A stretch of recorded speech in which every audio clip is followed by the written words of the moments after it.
What's going on, everybody? So those of you who are interested in the book of Revelation, I'm getting ready to do a series. And so I'll give an example of what to expect at the end of this.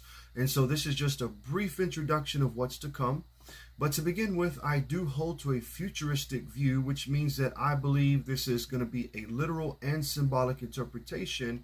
And to me, that just seems to be the most logical reasoning. But as I go through this book, I'm going to give all points of view from many different scholars, as well as my own opinions from things that I've learned.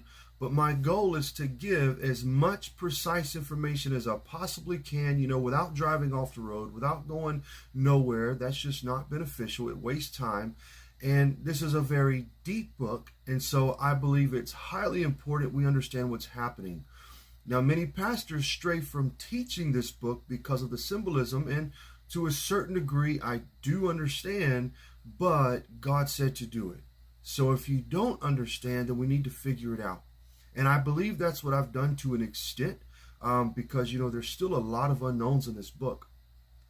But I do believe this is all done in a way that we're going to grasp the concept of what God is trying to say without adding, without taking away from it. For example, chapter 1, verse 20 says, "This is the meaning of the mystery of the 7 stars you saw in my right hand, and the 7 golden lampstands. The 7 stars are the angels of the 7 churches, and the 7 lampstands are the 7 churches." So what are the stars? Well, they're angels, which means a messenger. And so a messenger could either be an actual angel or even a pastor. And I'm going to cover the definition of angels in chapter 2. However, these ancient nations also understood constellations. Well, these 7 stars allude to Pleiades. Now, it has hundreds of stars in it, but only 7 are visible to the eye. And how many churches do we have? 7.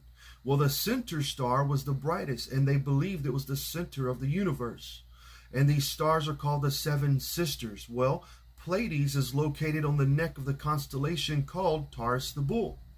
Well, guess where these 7 churches are located? At the base of the Taurus Mountains. And I personally don't believe this is coincidence. I believe God did it on purpose. However, ancient Persians believed the rising and setting of this star determined the beginning and ending of a journey. Well, chapter 22, verse 16, Jesus is the bright and morning star. He is our beginning with no ending. And so this is the kind of stuff that I enjoy doing, because the objective is what? To find out what God has to say. And so I'm excited to start the series. So until next time, friends, God bless you. Shalom.